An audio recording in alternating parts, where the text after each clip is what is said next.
من يضمن لي ما بين لحييه وما بين رجليه أضمن له الجنة আল্লাহর হাবিব সাল্লাল্লাহু আলাইহি ওয়াসাল্লাম বলেন, কেউ যদি দুইটা আমল যদি যত্নের সহিত করে, দুইটা জিনিসের হেফাজত করতে পারে, দায়িত্ব নিতে পারে, আমি রসুল তার জান্নাতে জিম্মাদারি নিয়ে নিলাম। কেউ যদি দুইটা জিনিসের দায়িত্ব নিতে পারে, কয়টা জিনিস বাবা?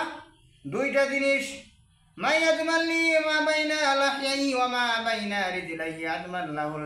জবানের হেফাজত করে নাম্বার 1। কেউ যদি মুখের জবানের হেফাজত করতে পারে, এই জবান হেফাজত করা অর্থ কি? জবান দ্বারায় কাউকে কেউ গিফত করতে পারবে না, জবান দ্বারায় কাউকে মিথ্যা সাক্ষী দিতে পারবে না, জবান দ্বারাই কাউকে গালি গালাজ করতে পারবে না, কথা ঠিক না বেঠিক? এরকম ভাবে যে গুনাহ হয়ে যায় এমন কোনো কথা বলতে পারবে না।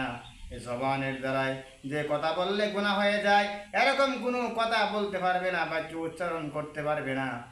তারপরে দুই পায়ের যে মাঝখানে যে লজ্জাস্থান, লজ্জাস্থানের হেফাজত করা, লজ্জাস্থানের হেফাজত যদি কেউ করতে পারে, আল্লাহর হাবিব সাল্লাল্লাহু আলাইহি ওয়াসাল্লাম বলেন, এই দুইটা জিনিসের দায়িত্ব যদি কেউ নিতে পারে, জবানের হেফাজত করা, জবান দিয়ে এমন কোনো কাজ করা যাবে না যে কাজ করলে আমার জন্য গুনাহ হয়ে যায়।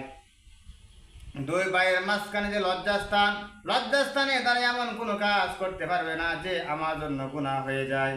আল্লাহর হাবিব সাল্লাল্লাহু আলাইহি ওয়াসাল্লাম বলেন, কেউ যদি এই দুইটা জিনিসের হেফাজত করতে পারে, আমি তার জান্নাতের জিম্মাদারি আমি রাসূল নিজে নিয়ে নিলাম।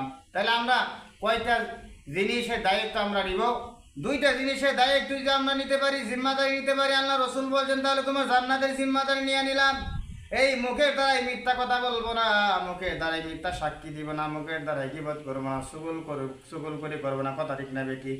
লজ্জাস্থানের দ্বারাই এমন কোনো গুনাহ কাজ আমি করবো না যেটার জন্য কিয়ামতের ময়দানে আল্লাহর কাঠ করে আমার জবাব দিতে হয়। এই দুইটা জিনিসের হেফাজত যদি আমি করতে পারি, দায়িত্ব নিতে পারি, আল্লাহর হাবিব সাল্লাল্লাহু আলাইহি ওয়াসাল্লাম বলছেন, আমি তার জান্নাতের জিম্মাদারি আমি রাসূল নিজের হাতে আমি নিয়ে নিলাম।